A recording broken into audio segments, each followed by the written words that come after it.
Hello, everyone. Hi, my name is Jasmine Gui, and I am the Education Industry Programmer at the Toronto Real Asian International Film Festival. Welcome to Digital Strategies in Evolving Times, our fourth panel in the Real Ideas Symposium on World Building. I would first like to begin by locating Real Asian's offices on the treaty territory of the Mississaugas of the Credit and the traditional territory of the Anishinaabe, the Haudenosaunee, and the Wendat nations.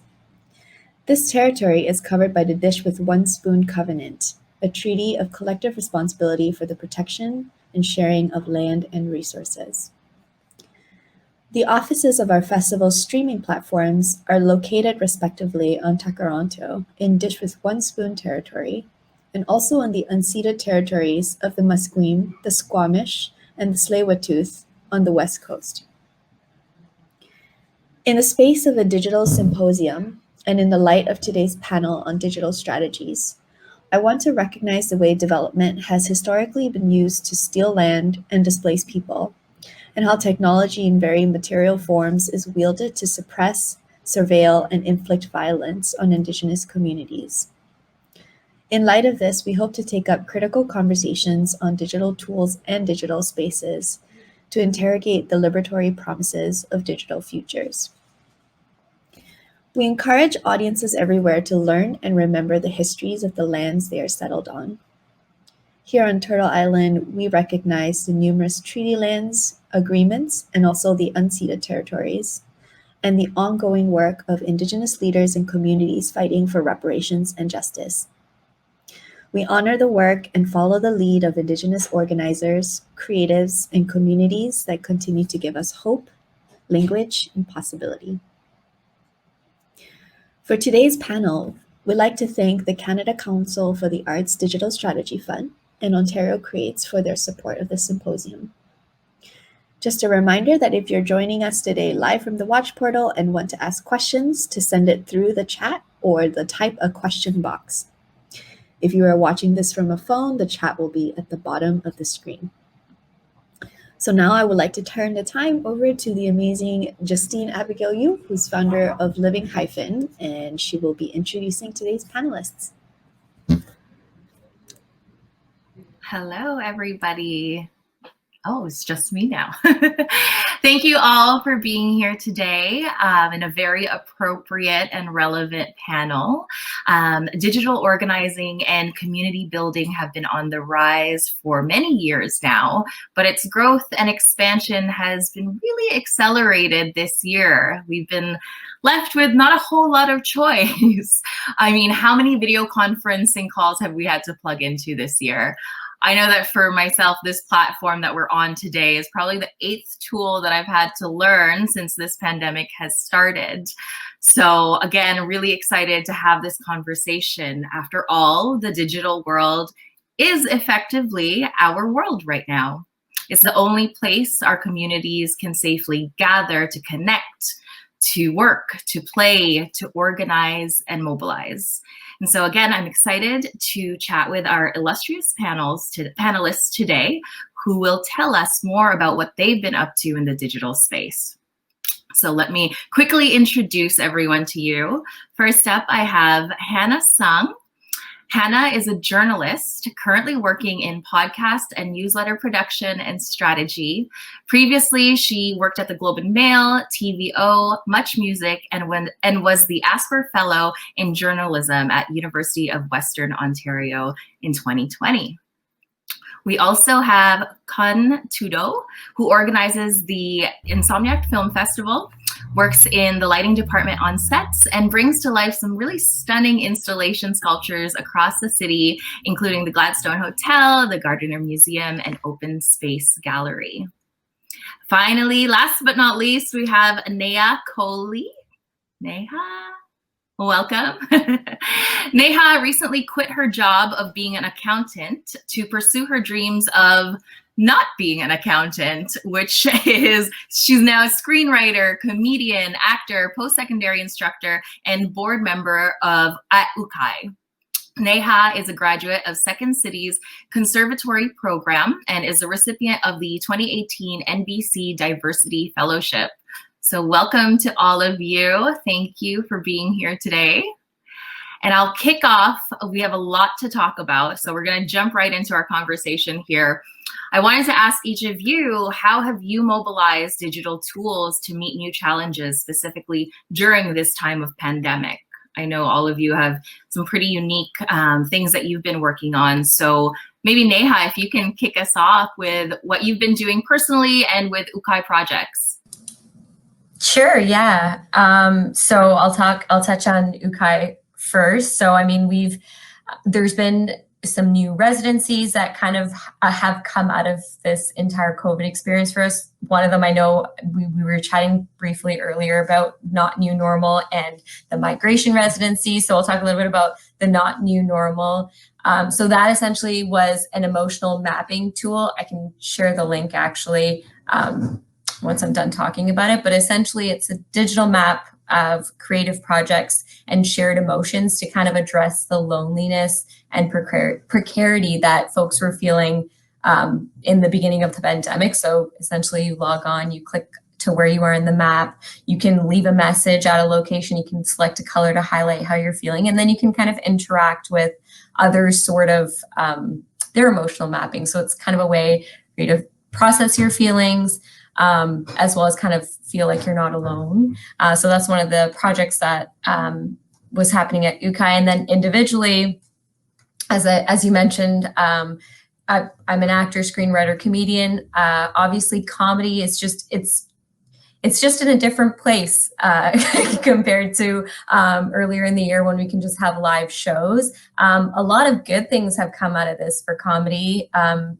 There are some of my friends who are disabled folks not able to access live comedy venues for a variety of reasons are now able to host their own shows online. So that's been really interesting to see.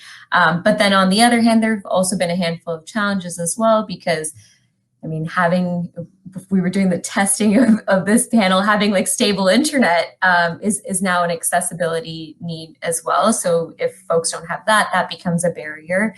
And then from an acting perspective and a screenwriting perspective, again, it's like we were talking a little bit, and I'm sure we're going to come back to this, but kind of, all of these in-person working as a screenwriter in a writer's room. Now, instead of meeting in person, we're meeting virtually. So having sort of, dealing with the Zoom fatigue that comes with that, but then also, the fact that a lot more people are open to coffee chats, like for people who say you want to network with someone. I find now in the pandemic, people are more open to online coffee chats because they don't have to commute places for them. So that's kind of, yeah. Yeah. Thank you for sharing that. And we'll speak on more of those opportunities or positives and negatives shortly. But passing the mic on to you, Hannah, what have you been up to and how have you been mobilizing during this time? Yeah, well, when I think about digital tools, like it's really just they are the tools that we're using to do all of our work and now increasingly our recreation. And I guess as a journalist and as a producer, I'd been working in digital tools anyway, previous to COVID. So my transition to working from home has been pretty easy. And, when that all happened in the spring, I was just overwhelmed by how much privilege I felt about it being so easy for me to retreat from the world, but still make a living, and I think that when it comes to doing journalism and the production of storytelling responsibly, the tools are all out there. Like anybody can hit record on their camera and then put a thing on YouTube. And it doesn't mean that you'll have an audience, but all the tools are there. What isn't there often is startup capital for BIPOC people who don't have like a easy, clear path to accessing money to start up, their ideas if you are an entrepreneurial type of person. And then also like it can be hard to work in isolation, like literally, but also figuratively, if you are an entrepreneurial type of person, and you can't go to your coffee shops or your shared studio. Like I used to work in a shared studio, and you are literally alone. You have to figure out new ways to connect with people much more intentionally and purposefully to get like all your the creative your creative things going, but also the support that you need, because while you may have all the tools and while so many of them may be free to use, it's the power and responsibility and integrity and the how-to knowledge that I find is the most important thing when it comes to using the tools, which I don't know if that's too vague, but I guess for me, speaking from my own personal experience, I had so many very instructive experiences working in a newsroom with way more experienced people, and just being around them, I could learn how to make good ethical choices, or how to at least ask the right questions to make the right choices.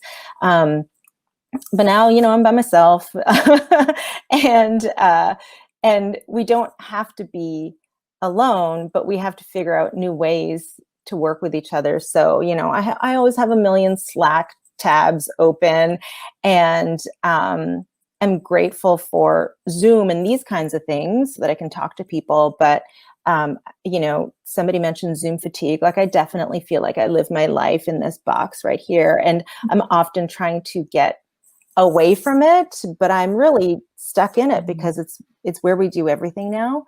So I feel like there's so much potential and awesomeness when it comes to digital tools that are out there that we can use. But there's like so much more that comes to doing the work besides just the tools, Yeah. And in terms of finding that community, Hannah, you've been working on a newsletter, and I'm subscribed to it. And I feel like even through this newsletter, you have been facilitating conversations through email.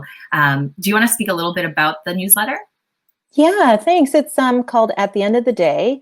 And I called it that because I'm often, even though I work in a news or current events world, I'm often overwhelmed by it, like just the sheer amount of information and how much you need to parse to understand what's real, true. Like, even when we think about COVID, I mean, that right there, right? There's just so much to wade through. So I wanted to think about like how we can have perspective on what matters most to us at the end of the day. And as I work that out for myself, I'm trying to connect with people who are also working that out, and like just kind of, there are like fancy digital tools, but like email is my best friend when it comes to that news. It's just straight up email. And I love it because people write me back. And at one point I thought, did I do this just because I want like a pen pal or like 30 pen pals? But actually, I think, looking back, I realized that I really just wanted to connect with people with my own voice, like my own creative thing. So yeah, that's what I'm trying to do with the newsletter. Awesome. And Khan, do you want to share what you've been doing with Insomniac Film Festival and on your own? Yeah, so maybe I'll start with talking a little bit about Insomniac. I'm a programmer at Insomniac Film Festival, and yeah, we're a film festival run by young people, which is like, we always put quotations around young because that is obviously a very arbitrary thing. Everyone always says it's under 30, but yeah, we try to aim to celebrate youthful DIY filmmaking. Yeah, and so I guess once the pandemic hit, what we ended up doing was, I mean, obviously everything halted. There was like that 1 week that was like 4 months long. And we kind of all got together on Google Hangouts and we're like, what do we do? And we just kind of riffed off each other with like all of our anxieties and fears, but also like ideas about what we could do this year, because we could do a regular festival and do it online, which many festivals have done so greatly, like Real Asians doing a great job. But for something that we did take into consideration is that because a lot of the things that we program are DIY projects, the turnaround time is much shorter. So a lot of the films that we program actually end up getting made in the winter before. Our festival takes place in July, but a lot of things get made in the winter or spring, or sometimes even in the summer before our program. So we realized that with the pandemic, we wouldn't really be able to scout, and a lot of the films that we would program wouldn't really be able to get made. So what we ended up doing was we took a lot of inspiration from TikTok. There's like that trend that was going around where you like throw something from the left side of the frame to the right, and then it goes to the next person. The next person started with like makeup brushes and stuff. So we were kind of riffing off of that, and we ended up with this idea called Insomniac, the Insomniac Film Festival, Insomniac the movie, and we called it a collaborative quarantine community cinema project. And basically the idea behind it was that it's kind of like a broken telephone film. So what we did is we sent out applications, and we selected 15 filmmakers, and we made the first section, which is like a 2 to 5 minute section. And then we pass it off to the next filmmaker, and then they make something. And then the next filmmaker only is allowed to see the scene prior to theirs.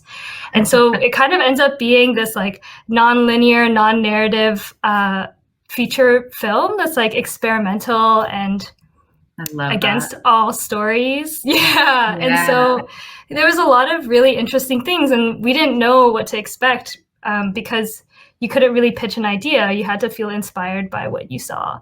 So we had no idea how it was going, and it was really cool to see how people's filmmaking techniques changed over time, because those whose turn was over the summer, the restrictions were lighter, so they kind of got to collaborate with more people who were at the start were more on Zoom and stuff like that. But obviously everyone's scenario is different. So it was really cool. It made us realize that collective consciousness is real. And yeah, we ended up doing that. So a lot of Insomniac has been around, figuring that out. And is that film out? It's going to be out. Yeah, okay. So we'll stay tuned. Stay tuned. Follow us on Instagram. You'll find out there. Yeah. Very cool. And this is a question for everyone, so feel free to jump in whenever. But I wanted to ask, obviously, while we are used to living or working and doing things digitally, I mean, this is not necessarily new, but it has dominated our lives a lot more this year. And so curious to hear about like, what are the challenges that you have had to face in these specific projects that you've been working on? So for example, with the film, what did you see were some of the challenges putting that together, or some of the challenges the filmmakers themselves encountered? Again, free for all in terms of what you have all seen or experienced yourselves this year. I can start. I guess actually a lot of it was pretty smooth sailing because all the filmmakers knew, had lots of weeks to prepare or just 1 week to prepare. But actually a lot of our challenges kind of came through internally, which was really interesting, I think, because we're all around the same age and we're all pretty much friends. And we all met together, and going to our meetings, we'd like run into each other and like catch up that way. And that was kind of our way to make sure we were all okay and check up on each other. But in moving virtually, I think a lot of what Insomniac had to do was kind of formalize taking care of each other and like formalize checking up on each other and like making sure everyone's mental health is like whatever we can do to help.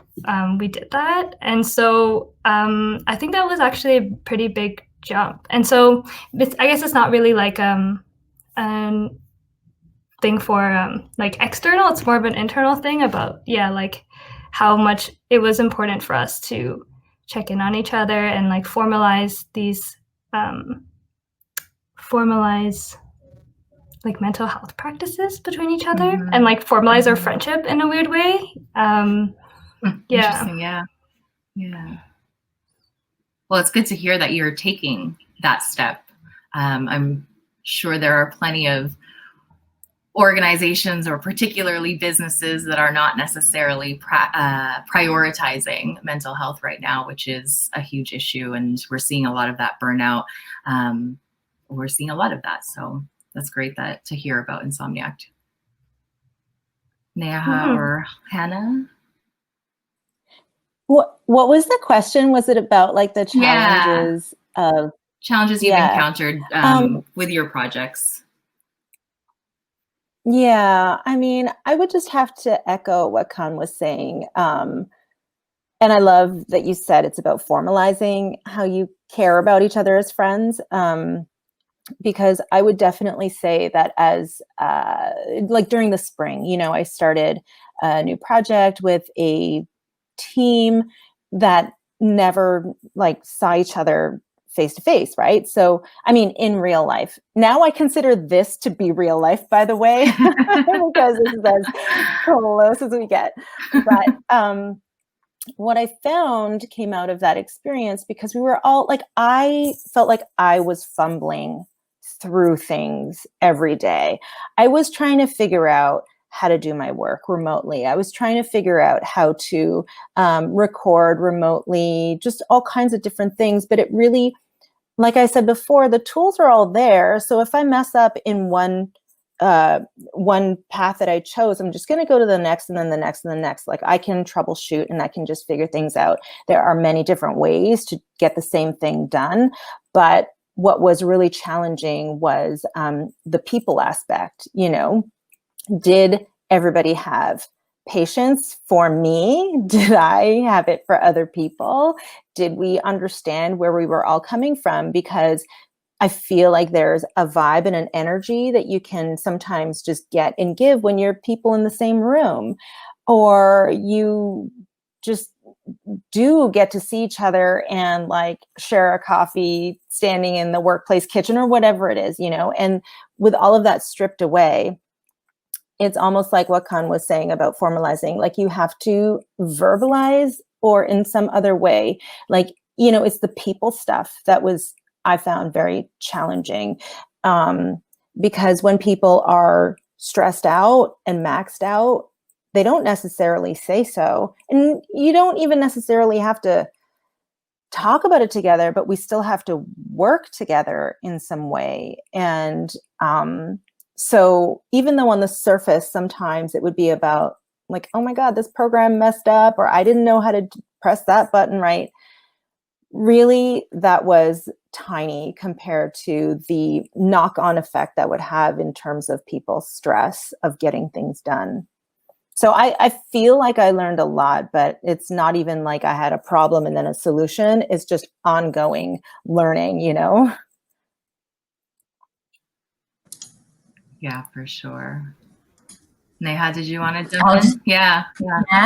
I'll just piggyback off both of those wonderful sort of discussions. I think, like the biggest thing, even in my work, has been communication, if I can use that as an umbrella.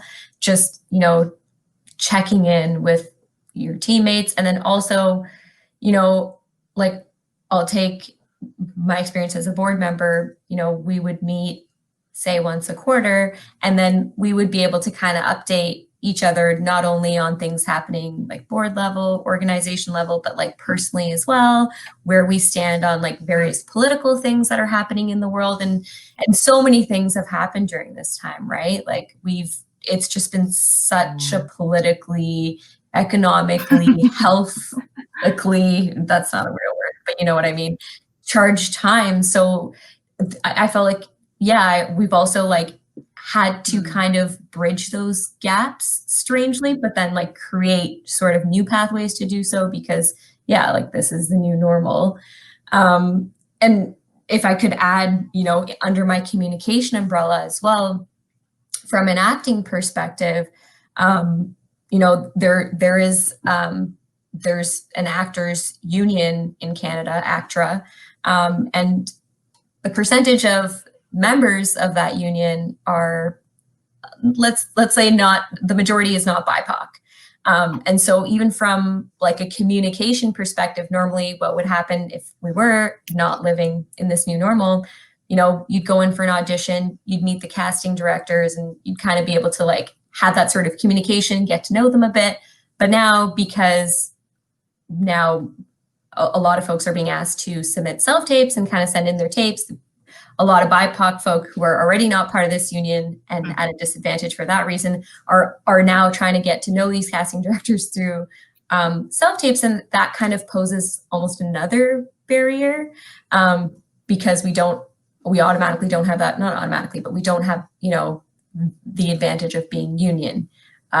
So kind of a little bit of a nuance there. I hope what I said made sense, but yeah, just kind of trying to find new ways to form those connections. Mm-hmm.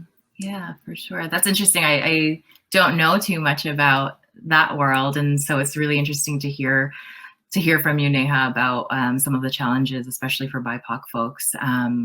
One thing that I've been thinking about lately is accessibility, and you know, you bring up BIPOC folks, and so that's kind of what brought it up here. Is it's one of my blind spots personally, just because I am an able-bodied woman who lives in a world that was built for able-bodied people. And I'm trying to be a lot more conscious about the fact that we have an opportunity right now as we, you know, I know that we have been in the digital world for a long time, but I feel like right now, again, it is primarily our world right now. I'm wondering how you all have thought about building accessibility into your projects, if you have at all, or what are the challenges that you might face there, or some opportunities that have presented itself? Because I feel like we have an opportunity to start from scratch almost now that we are digital. The physical world has not been built, has been built primarily for able-bodied folks. And so I'm curious to hear how we might start from scratch and actually be more conscious to build accessibility into our work digitally. If any of you have started to do that, what are some strategies that you have implemented yourselves? I can jump on that one first. So from a comedy perspective, I mean, I feel like, so I produce Toronto's longest running Women of Color comedy show, formerly titled Yes Queen. It's now called Nurchi Comedy. So one thing that we talked about in our discussions were when this whole thing first happened was like, how can we go back and make the show better? And when I say better, I mean more accessible. So if it's simple things like, even simple things like when we post, we used to, you know, when you share clips online of performers, it's more accessible if there's closed captions. Mm-hmm. If you describe what's being posted, right, that makes it more accessible. Having ASL interpreters, right? We also thought about, you know, if we ever do go back and start doing in-person comedy again, there's a lot of disabled folk who can't come to a basement down a flight of stairs where there's no elevator. So maybe considering in the future live streaming our events. And then also from an accessibility perspective, in addition to, and from an accessibility perspective, that also widens our audience, right? Because now we can reach more people. So it's like a win-win-win-win. Absolutely, yeah. Yeah, just echoing what Neha's saying. I totally agree with that. And I think, yeah, Insomniac is like trying to do very similar things. But something that I guess like digital can seems pretty new to a lot of folks. But I guess what we've been doing is kind of looking to communities where digital is not new to them, and like they have been digital for like years and years and years before this pandemic. And so like an anecdote is like my cousin is super online, and at the very beginning I come and checked in on her, and she was like, oh, I'm just having all my video chats as I normally do, because that's how she hangs out with her friends. So that was no, like Zoom fatigue was not something that was in her like vocabulary or mindset at all. It just didn't happen to her because she grew up with this. And considering that all of our members are born after 96, we like all grew up with like internet forums, like Gaia Online, Tumblr. A lot of us are like pretty heavy Tumblr or like blogger users. So the idea of like having friends internationally and only communicating with them virtually is like, it's not super new. And so we're trying to, how can we kind of return to like our younger selves, and like how do we lead into that more? And so we're looking at communities of like gamers. Like one of our members, Funke, is like huge gamer and like writes about games. I wish I could speak better about their work, but anyways, but like I was personally very inspired because like Funke had a concert in Minecraft, and I was like, what does that even mean? Yeah. And I attended it, and it was so cool. There was like a Minecraft mosh pit, and so I feel like there's so many communities like disabled artists, disabled activists who have been using online so much that we can learn from, but also like gamers, like 14-year-old teenagers who only have all their social interactions online because maybe they have strict parents and they don't have extracurriculars, and like they only talk to their friends when they're 14. So, only talk to their friends online. So I think like leaning into the communities that are doing that and learning from them has like been a huge thing for us. Mm-hmm. And I think there's many roads to accessibility. And so I think like, yeah, following these different communities and seeing how they're doing it and like all the different ways, innovative ways that people are trying to get there is really cool for us.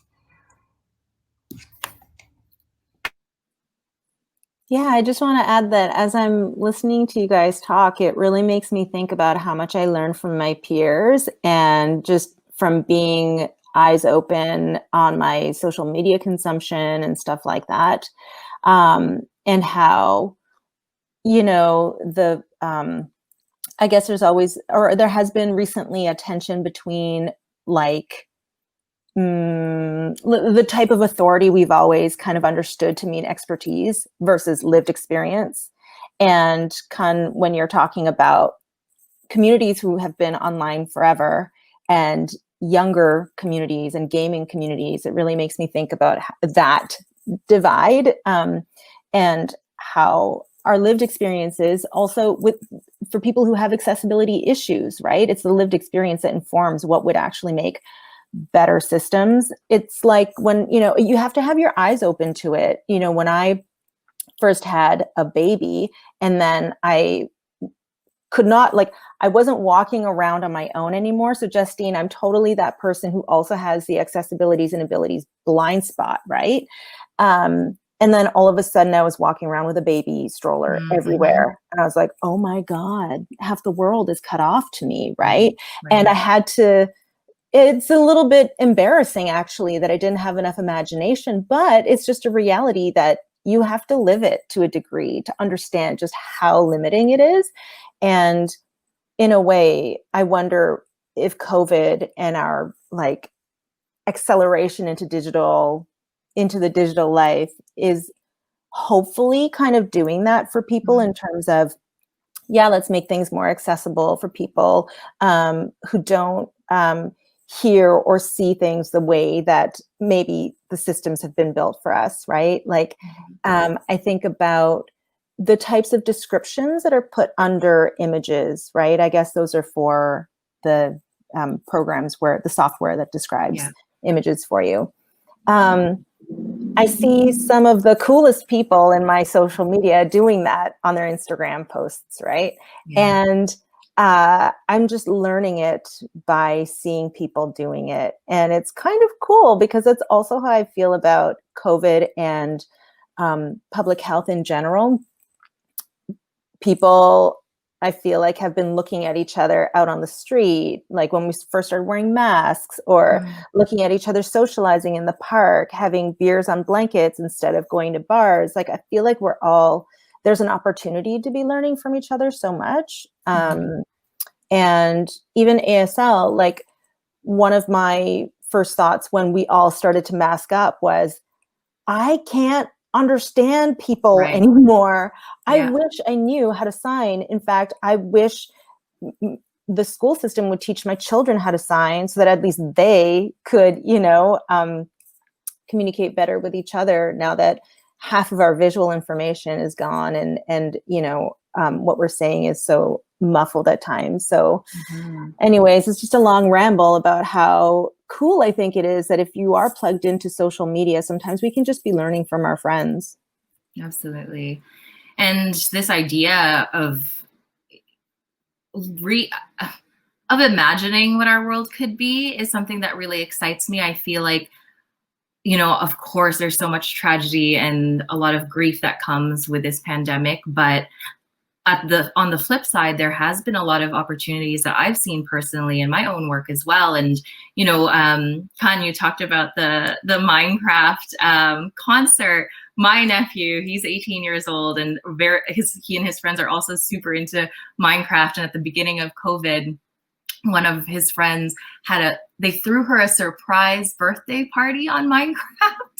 And he was explaining this to me, and I just did not understand what in the world he was talking about until he showed me. And it's just really amazing to see, like we can reimagine the world right now. And, whether that's digital or how we behave interpersonally in person, there's a lot of opportunity there. And so we've alluded to it already, but for example, Neha, you mentioned earlier about these coffee chats. More folks have been amenable to actually meeting up because we don't have to commute. What are some other opportunities that you've seen flesh out or unfold in your own work? That's for anyone.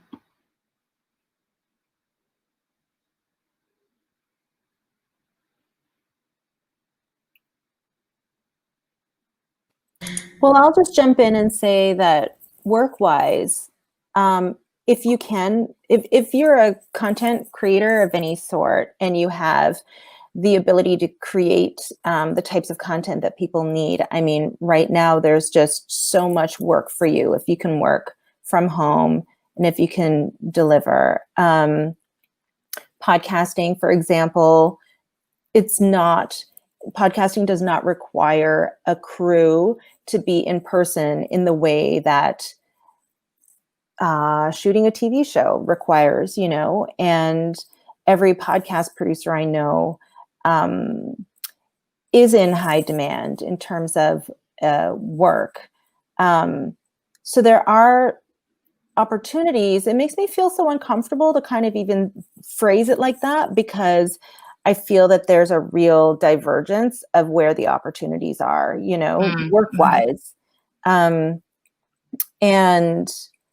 I also just think about like myself, if this pandemic had happened when I was a child, what my parents would have done. I think it's pretty clear from news stories what would have happened. I grew up in a neighborhood where now when you look at heat map of Toronto, like there's a lot of COVID there, a lot of essential frontline workers, people who can't work from home, and the financial ramifications, that's my family. But in one short kind of like in my lifetime, I've become the kind of person who, on that heat map of Toronto, I live in an area where there's very little COVID, relatively speaking, and I can safely send my children to in-person school in a public school, So I think there are an abundance of opportunities for people work-wise, but only some people. Right. And, I don't want to be too much of a downer. This is all about digital strategies for evolving times. But I want to think about how can everybody be brought up to speed in terms of having the same accessibility when it comes to internet and the skills and the support so that we can access the work. And then on top of that, the work itself is precarious work, like I work contract work. And then if my kids come home from school because of a lockdown, like I'm not going to be working, but I'm in no way, I don't count myself as someone who's disadvantaged in that way, because I guess it's just, I guess it's just financial privilege that safeguards me as an individual. And I hate that it isn't more systemic across the board. So when it comes to work, there are opportunities, but I don't want for people to think that it's just the digital tools that can make that happen. It's so many more kind of systemic and policy kind of focused issues that really help lift people towards the kind of future of work that we should be moving towards, you know? Mm-hmm.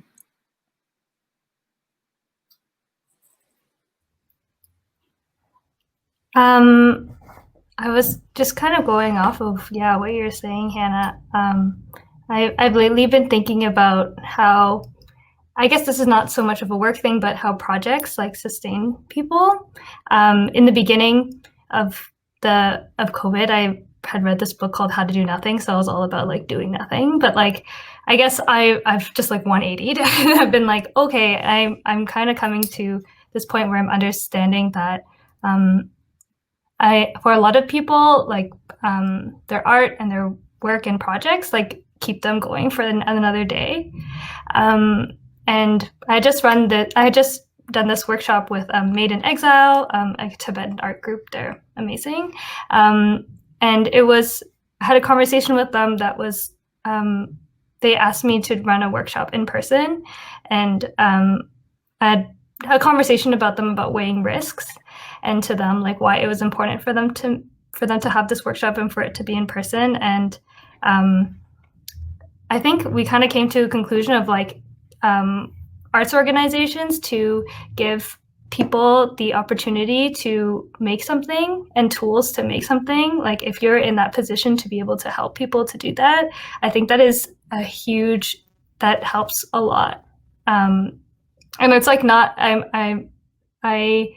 I ended up doing the workshop and it was great, and I was really happy to meet all those artists because they were also talented. But I think even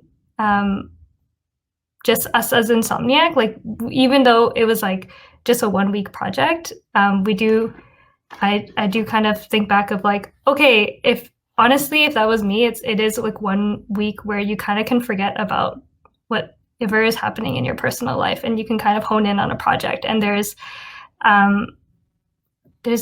like kind of a saving grace in that. And for us as an arts organization, like how can we create those opportunities to like distribute funds and tools to people to be able for them to do that, and for them to be proud of the work that they do or have fun or feel happy. On another note, I feel like because people have kind of less opportunities or things to do, sometimes TikTok has been, I'm going to keep talking about TikTok, and but it's just like an amazing program to teach people filmmaking and through like the least bougie way. And you kind of just learn through your peers. You're like, oh, the joke lands funnier if I use this cut instead of this, or things like that. And it's just amazing seeing like how many people have become YouTubers during this time, and how many people have like made TikTok accounts to either just watch other creators or like to create their own stuff. I created my first few videos this summer, so definitely on that board. But yeah, there's things like that I do look forward to in terms of opportunity, and what us as art organizers can do and help us. I definitely started my own TikTok as well at the beginning of this pandemic as a coping mechanism. So I hear you on that, Khan. And also I've learned a lot about cutting videos and things like that, which never interested me before, but is, definitely. Did you do a dancing video? Of course. I personally... Oh, Neha, did you unmute? Or mute and then unmute? I think I just lost you all for a second. I'm back though. Yes. I personally haven't created TikTok, but I feel like I should be after this panel. I think for me, opportunity-wise, like just to touch on both what Khan and Hannah have said, I think that in a lot of ways, this pandemic has... Sorry, did I lose you? No, you're here. No? Okay, great. I think from an opportunity perspective, I think we have the opportunity to just redesign our lives. And what I mean by that is like, obviously on an individual level, I think like myself personally, I've just oscillated between overwhelmingly busy because I'm self-employed. I work on contract. It's like either 0 or 100. I find like I'm burnt out and dealing with that burnout, or I'm just so plugged in. I'm overwhelmingly busy because I need to be doing stuff for a variety of reasons, because I'm on contract or because I need the money, whatever it might be. So, just taking a step back on an individual level, just redesigning what my life can look like as a creative hyphenate individual. But then also to touch on what Hannah said, I really liked kind of what you were saying about financial privilege and sort of how can, and kind of also touched on this as well, and UKAI does this as well, is how do we, redistribute funds? How do we dismantle the systems that are in place that kind of are no longer serving us? And it's taken a lot of things to happen during this time, with BLM and like just things that are happening in different parts of the world right now, and kind of just taking a step back and redesigning what these systems can look like. And I love the questions that are being posed from the other panelists is like, how as art organizations can we support this? Can we facilitate this? How do we make sure that in 20 years, 30 years, 50 years, we're not still asking these same questions? So I think, redesign is something that's coming up as a theme for me. Mm-hmm.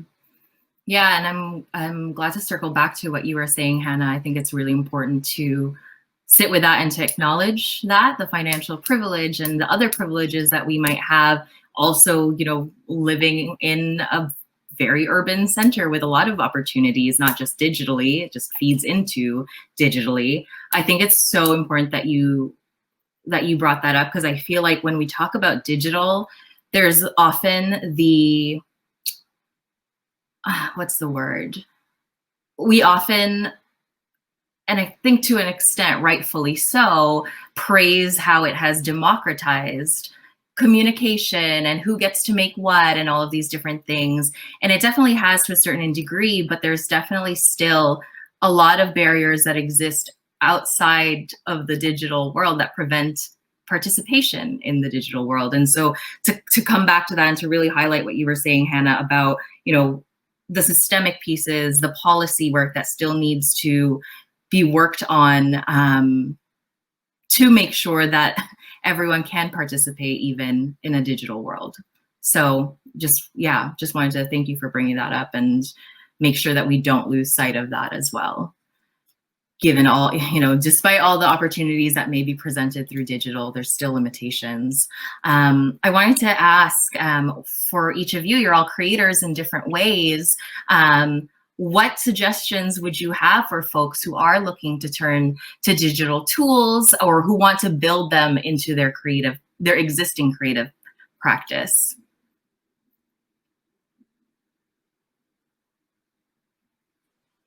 I'll jump in and just say that one nice thing with this whole working from home and working through a screen thing has been something that we touched on when we were just getting ready for this today. We were talking about being Zoom bombed by accident by like a cat or your children or whatever. And because I was just setting up my colleagues here to say, if my kids come home from school, they're going to like shout or like whatever, they're going to, and I don't want them to interrupt, but it really makes me think about, and I've been thinking about this the whole time, how much we have compartmentalized ourselves in our lives and how now we're forced to it's just crumbling down.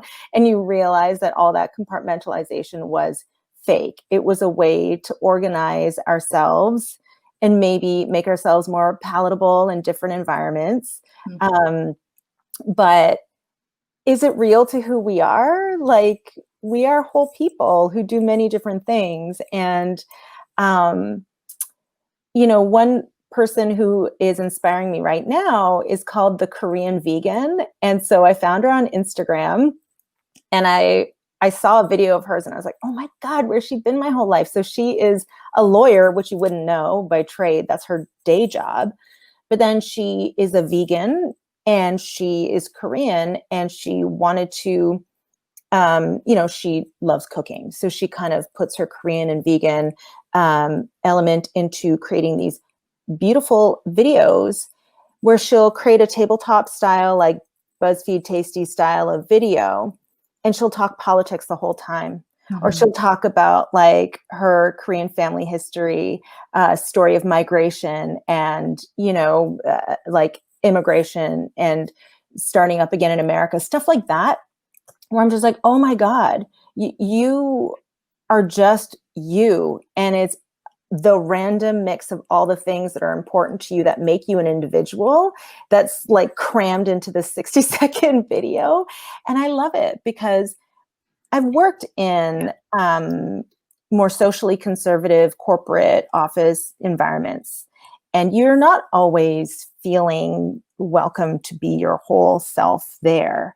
And now I feel like the opportunity is when we're all like digital and living our lives in this thing is to leave some of those fake compartmentalizations behind and just like be ourselves. I mean, I don't know if people feel free to do that, but I'm inspired by people who are doing that. And I see people who are doing that on social media.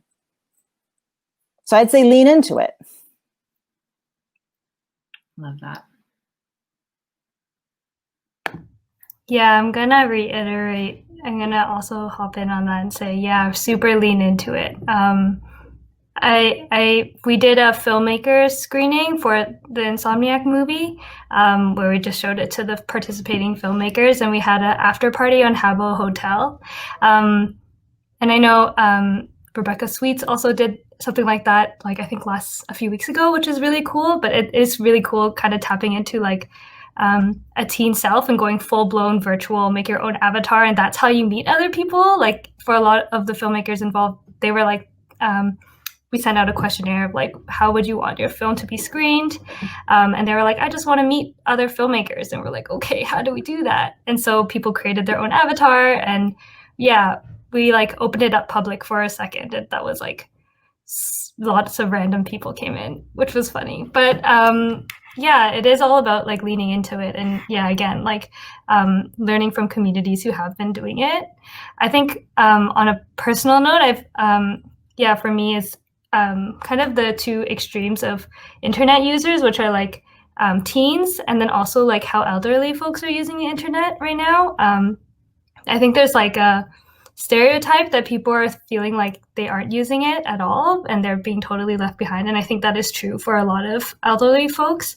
But I mean, on a personal note, my grandfather has been in a webcam meditation group for like 4 years. And so it's like one of the only things he knows how to use on the computer is like open his email and like open up the webcam to like do the meditation with like his meditation friends. But like, yeah, I think it is kind of like giving credit to and like trusting that like other people are doing really cool things and like finding out what that is. I think part of the pandemic I missed most is like talking to strangers.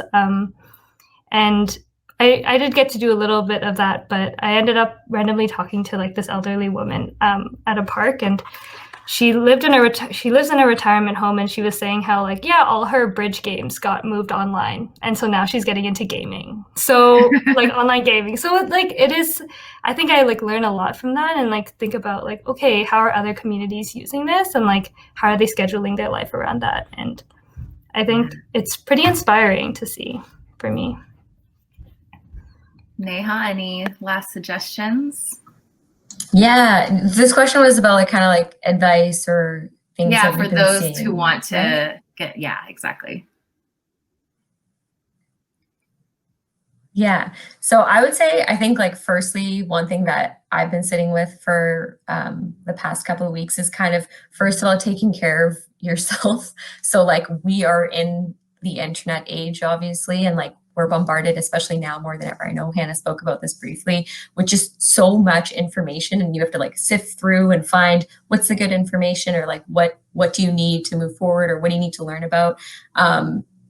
so I think first and foremost, like just taking care of yourself, like consume in a responsible way, whatever that looks like for you. And for me personally, like sometimes it's like large social media breaks, so just won't be on social media for a week or 3 days. And like, because that feels good for me.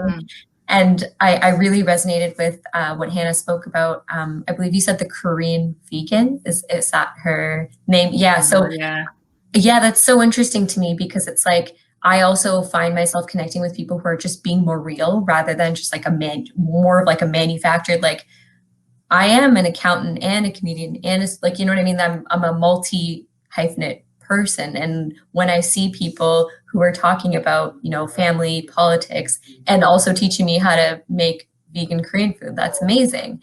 And I think for myself, and I don't know if this is something that a lot of creatives face, is just that I have this kind of fear of failing or putting myself out there, and what if people don't think I'm funny and whatever. So I think one thing that I've kind of been sitting with myself, and I'll take the sticky off and show you. I wrote this for myself the other day, and I posted on Instagram as well. It's a sticky note that I don't know if you can read it, but it says, "I give myself permission to not be perfect," and that's something that I've kind of been playing with over the past week or so, or for actually a larger part of the pandemic, because even, you know, for me personally, a great resource as a comedian is to use, for example, Twitter and tweet stuff, tweet jokes, tweet my opinion on things. It's a good way to, you know, creatively keep myself stimulated. But then one of the reasons why I don't do it is sometimes I get, first of all, social media and Twitter, it's a place, and you know, like everyone's kind of laughing at that. You know, you got to take care of yourself when you're on social media, but also it's like that fear of like, oh, are people going to love all the parts of me? And it's like, it's so amazing and interesting to hear. You know, I think the answer is yes, and allowing yourself to just be out there and not having to feel so perfect and so polished and so whatever you want to be. I think that's probably the advice that's been working for me, at least for the past couple of weeks. So I'll check in a month and see if it's still working.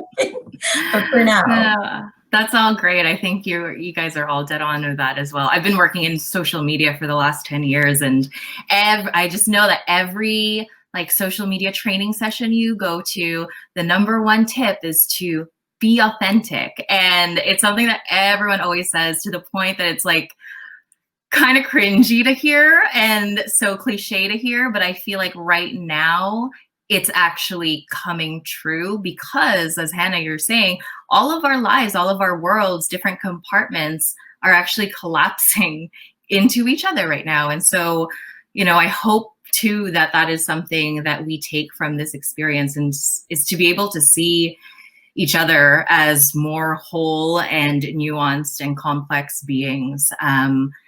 And yeah, I hope that's something that we all share, or that we all see more of. Okay. Thank you all so much. There's so much to cover, but I am watching the time here, and I know that we have a 5-minute break, maybe less now that I've talked, but we're going to take a short break here before we open up the floor to questions from the audience, and you all can, I believe, ask these questions right now.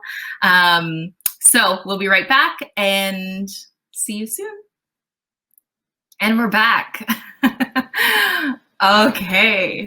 So we have had some questions come in from the audience, and so I'll just share the first one that we have here. Have you folks had any challenges keeping people engaged with your projects or movements, and how do you manage that?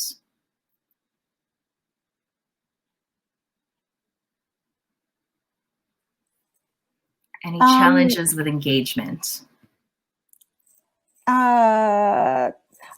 I'm not sure, because what I'm working on right now, I'm just continually always doing new things.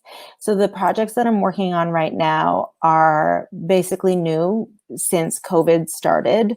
You know, the newsletter started in the spring. I'm hosting a podcast that is so new. There's only like 2 episodes out. It's called What Do We Do Tomorrow?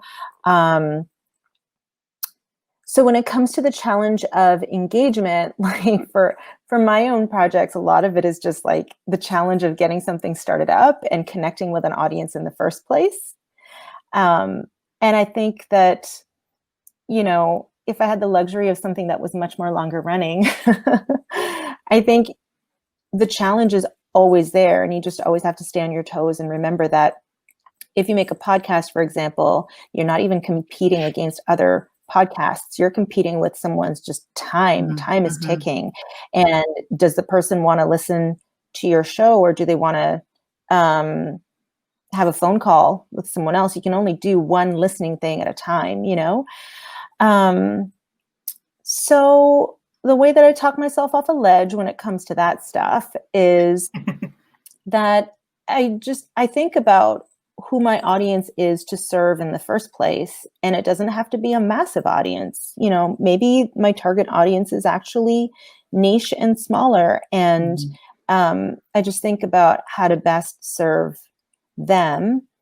And, you know, if I were a perfect human being who could do 8 things at a time, I would really get into the analytics and try and understand user behavior. But I'm really just that person who makes the story stuff go in the first place. And I'm not that person analyzing that stuff on the back end by nature. But I think just really trying to think about who's on the other end that you're trying to connect with and try to do that job the best way you can. I'll just piggyback on that one. I think for me, from an engagement perspective, and I know we touched on this previously as well, just what's really helped me is connecting with folks authentically. And I know it's a buzzword, but like what I mean by that is like, I find when I'm my most real self, like for example, I'll take the example of like on Instagram, and I'm curious about supporting, I needed to buy masks, as we all did, and constantly need to. I needed to buy masks. I wanted to support a BIPOC owned organization. So then I posted that on my stories, and then people started sharing my stories. People started sending me suggestions. I tried them, and then I would post about them. And then I would connect with these shop owners, and then we would have like an interesting conversation because we're now bonding over something that's like, we're not really complaining about the pandemic. I'm not necessarily being like, hey, I'm a comedian. Hey, I'm an actor. Hire me or whatever. It's something else. And that leads to, I think, like more of a mutual sort of connection. And then that I find has helped build engagement for me. I'm also an accountant. I put out like a call earlier in the summer for Black owned businesses to provide like a tax consult free of charge. And I felt like that was a way for me to also connect. So, I mean, again, that's like, I had the financial privilege to do something like that. But that was kind of a way for me to build engagement as well. I didn't do it to build engagement, but I actually made friends out of it. And I find that with the pandemic, we touched on this earlier as well, like that's been the hardest thing to do, is like authentically meet people. I think Hun talked about like the struggles of like not being able to meet strangers. And I think like we have to now find like new ways to do that. Like what's the new doctor's waiting room? And like, how do we like make those connections last? Mm-hmm. Yeah. And we have another question here. With the ongoing troubleshooting between navigating your digital, personal, and emotional space, how do you negotiate these competing priorities? What does it mean to quote unquote rest or do nothing right now? Are any of us good at that right now?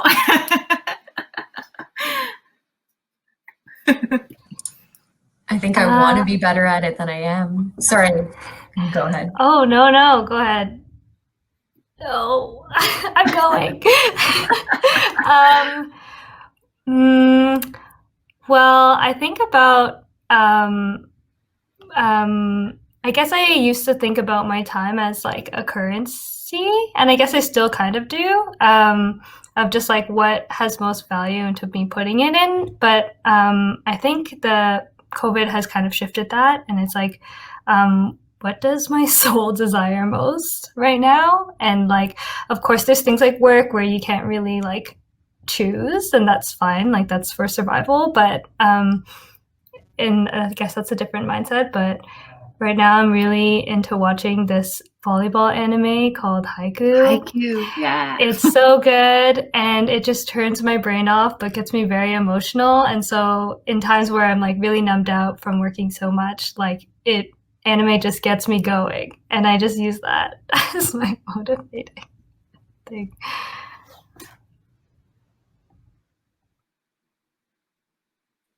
I'll just mention that I'm trying to find moments like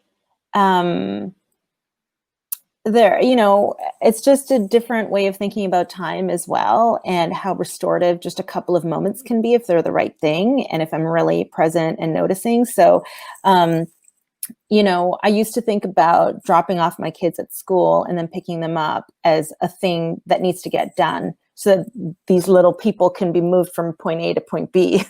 But now it's a totally different thing. And now that I'm stuck at my desk at home all the time, if I don't take them to school and come home, I've really missed out on a huge part of my day. That is like, I get outside, I get to like greet my children in a place that's not my own living room. Like those transition times, previously I took them for granted. And now, we almost never transition unless it's in our own minds. We are not physically transitioning from place to place. And I just love taking my kids to school and picking them up. Whereas before it used to just be another task. And I find that when I do those things, it's literally 10, 20 minutes at most if I drag it out for 20 minutes, but it means so much to me in terms of my mental health for the entire day when I can drop them off in the morning and feel a little jolt of joy and just connection. So I try and think about it like that. Even if I don't get an hour to myself to do the thing I love to do, it's like, no, I'm changing my ideas of what I love to do and how much time I need to do it. Yeah, I think that's a really... Oh, go for it, Neha. Oh, I was just going to piggyback on that. I think like for me, it's just been like creating these little sort of rituals that have made me feel moments, like Hannah said, of relaxation. So it's like just in the morning, taking like an extra 20 minutes to water my plants and like just like make a mindful sort of breakfast for myself, which is before it was just like, I was like, I just need to get something in my stomach. I just need to eat. I need to get out. I'm late for work, or like I'm late for an audition or whatever it is. And like just taking time and slowing down has been good. So even if I don't get like a couple hours or an hour or whatever to myself, it's just like I'm finding solstice in those moments. And I think like for me, disconnect is also really big as well. Like just like after 6 p.m., unless I'm expecting something, like I'm trying my best not to be on my phone. I'll put it in a little box in my room because I'm like, because otherwise I'm just plugged in, and the boundaries never, because like my office is my home, is my bedroom, is my, so it's like setting up those boundaries for yourself is also, I think, kind of a way to do a little reset. Yeah, I think those rituals are key. It's been the same for me. My apartment's not very big, and like Hannah was saying, there's no transition. You don't have a commute. You don't have any of that. So I've been doing the same thing, Neha, in the mornings. Like I'll stretch for 10, 15 minutes, and at the end of the day, do like a 30-minute something workout on YouTube. And it just feels, like those small moments to just have like a break and a definitive end or beginning to something else. So for sure, little things to grasp onto right now. Another question here. Kan mentioned that projects, art, and work can and have sustained folks during these times. How have expectations for deliverables and goals for a project or projects, how have those changed when addressing people's changing emotional or mental capacity? How do you balance being both a colleague but also a potential source for informal therapy? Okay. So first question, how have expectations for deliverables and goals for a project changed to address people's changing emotional, mental capacities? How have you guys dealt with that? That's a really interesting question. I feel like, at least internally in Insomniac, like what has changed between us and kind of what I alluded to in like us formalizing mental health is that like before we take on any, we're basically volunteer run, but before we take on any project or decide to do anything, we like ask everyone's capacity and like how busy are they with school, or how are they feeling? Are they feeling really down? Like, do you want to take this on? And we see if there's enough people to do it, and based on that, we either take the project or don't. But we also like understand that like everyone is malleable. Like people change all the time. Emotions are malleable, and so we kind of like understand that you can't really hold people like to their words like all the time, because even if like you're feeling it in that moment, like myself speaking, I'm like, I can totally do it. I'm just having a great day and feeling like really hyped. I'm like, I can do anything. And then the next day I'm just like, I can't do a single thing. So I think I just understanding that and knowing that like people can change their minds or change their emotional state at any point is just being like, yeah, I think, and I kind of feel like corporate world has like forgot about this, but like in the beginning of pandemic, like it was made clear to us that timelines don't actually matter and like deadlines don't exist. But I think that world is kind of back now. But anyways, we're trying to like remind ourselves that like, yeah, even with the release of Insomniac the movie, although maybe our filmmakers are a little bit upset at us because they're like, where's the movie? And we're kind of just like, it will come, it will happen. I guess because it has been clear to us that there's very like real external pressures that are being put on the world, like financially, emotionally, physically, and so whether like these little decisions of us that we love and care about, of getting the film released or not, or finishing a project, is malleable as well.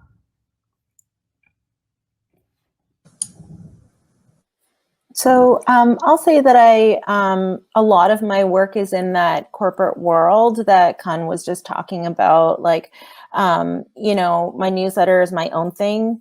What I do for a living is that I produce and consult on podcasts for various companies like The Globe, The Walrus, Historica, and there are often clients involved like banks, etc. And nobody's saying like, hey, just get it done when you want. Like those deadlines are still very much there. And what I've tried to do for myself and also for my colleagues, my teammates on various projects, is that when the deliverables are kind of presented and deadlines are presented off the top, I try and build in more space for myself and for my colleagues by just kind of pushing back and seeing where, and it's not pushing back in a negative way. It's just like feeling it out and seeing, can I get more time? Can I get more money? And it's been a very interesting learning process for me because I think when I was younger, I was too shy to ask and I didn't know how to ask. And then I started to just practice asking. And now asking is something that I do all the time because it's not even about like feeling imposter syndrome and being like, do I deserve to command a higher rate or blah, blah, blah. It's not even like that. It's just getting information, and also for the people that you work with, trying to create more space so that if things do go sideways, you're not going to have the added pressure of this very hard deadline that you have to meet. Like there's going to be some room there. So that's what I've been doing in terms of, I don't find that people are coming to me saying, I'm going to give you more time and money. It's that I'm trying to find the wherewithal within me to ask for that. That's a great way to frame it too, that it is asking for more information as well. What is their budget? What is the possibility that we have to work with in terms of time? I'm going to start using that. I think for me, and like I keep saying, I'm piggybacking off everyone on this panel because I'm self-employed. Like it's a little bit of like, I think it's a little bit of a different world. But one thing that I've noticed as a common theme between what Hannah said and what I'm about to say is like, because I'm self-employed, I need to self-advocate, right? And like I'm a people pleaser. So for me, it was really tough to have those conversations. And the pandemic kind of really towards the beginning just highlighted the ability that highlighted my inability to say no to people, which was kind of leading me to be overwhelmed, overworked, and super busy, and then feeling burnt out. So, you know, just saying no for me and being emotionally okay with telling people no has been a journey. At first, I was super nervous to tell people like, hey, I can't do this, or this is not enough money for me to take on this project, or can I please have more information? To now I feel so empowered when I do it. Like I send an email being like, this is my rate and I understand this is what you can pay me, but you can't, I'm lucky enough to be in a financial position to say in certain situations that, you know, if you can't pay me this, I'm sorry, I can't do it. And just going on that journey throughout this pandemic has been really, really interesting. So having that sort of, you know, I guess having the guts to say no or to question has been really big for me. Yeah. Now we only have a few minutes left here, but this last question that I have is really, I think it's an important one, but we might have time only for one person to respond, but here we go.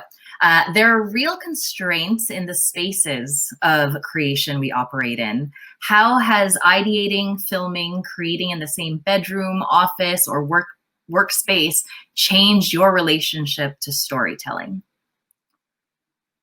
We have about 3 minutes left. Who wants to take that one? How has space, or limited space rather, changed your process or your relationship to storytelling? I think for me personally, it's a journey. I'll keep it quick so maybe someone else can hop in. I think it's a journey for me. I think some days I'm really good at working in my bedroom because that's where my office is now. And I can I do my morning routine, my after work routine, and I'm like able to seamlessly transition. And then some days it's a little more messy. Those are the days that I choose. Maybe I'm losing focus partway through the day because I'm working too long. So maybe I change things up. I try to go on a walk if I can, weather permitting. So that's kind of been helpful for me personally when I'm creating. Getting my body moving as much as I can really helps. It really opens up my brain in other creative ways. So that's something that I've been doing, and then hopefully getting back into it. Sometimes, you know what, I hate to say this, sometimes that doesn't work. So maybe it's journaling that day. So it's like really just trying to adapt and adapt and adapt. It's a learning process, and I'm sure others feel similarly, or maybe not.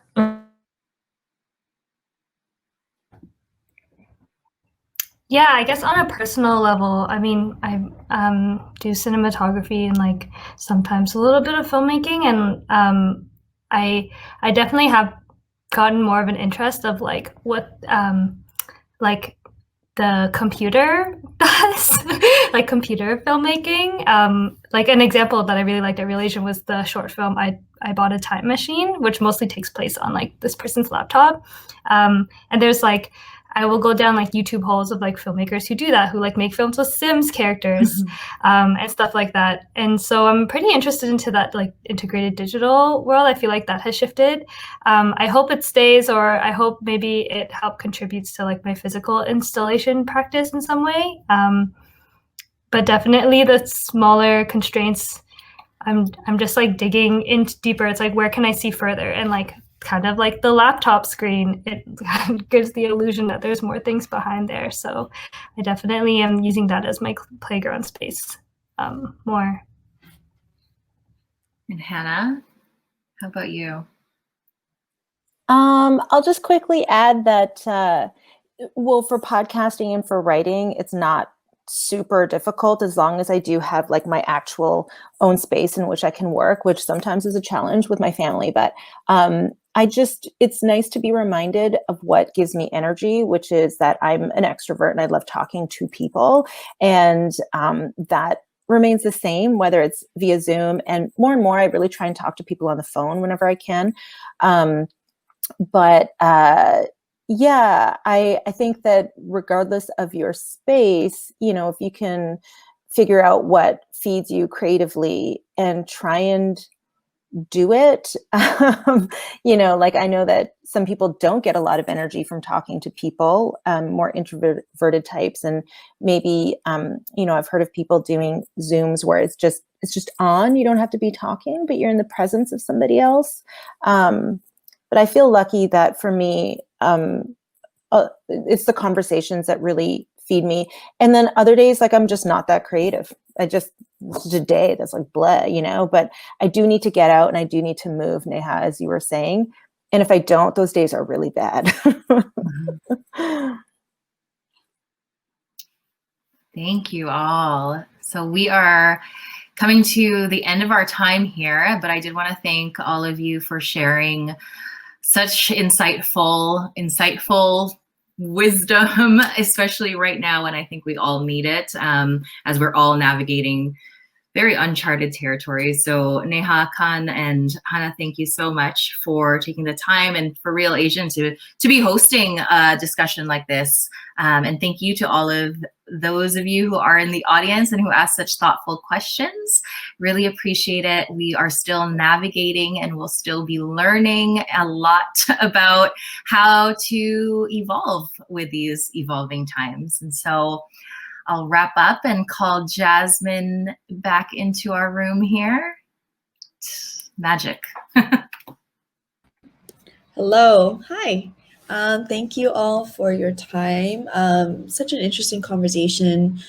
There's just so many people navigating everything that we're going through in all these different ways. And it's just really interesting to hear all different ways that people have dealt with or are taking their practices communally and individually into new iterations. And so hopefully this is an invitation to join us on our Discord, our film forum, where we have over 200 festival attendees actually hanging out there.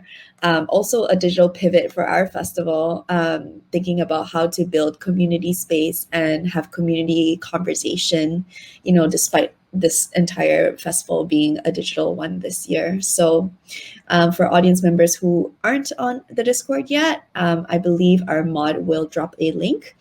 And then it's also an open invite to mod and panelists to join. I know Khan is already on there. So again, I want to thank Justine, Hannah, Neha, and Khan. Thank you, Anissa and Christopher from Toronto Sign Language Interpreter Services. Thank you to Atif for moderating this conversation on the other side, and for our producers, Mimi and Joe. Just a reminder that our Real Asian programming is happening till November 19th. Still time to watch films, watch Q&As live, but also recorded Q&As that have been happening over the last 6 days, and a few more panels happening. Tickets, however, are on sale only till end of day today to guarantee you get a 48-hour window to watch your film. So reminder that today is the last day you can purchase tickets, but programming will be on till November 19th. So hopefully we'll see some of you at some of the other events. Otherwise, have a good night. Stay safe. Bye. Bye.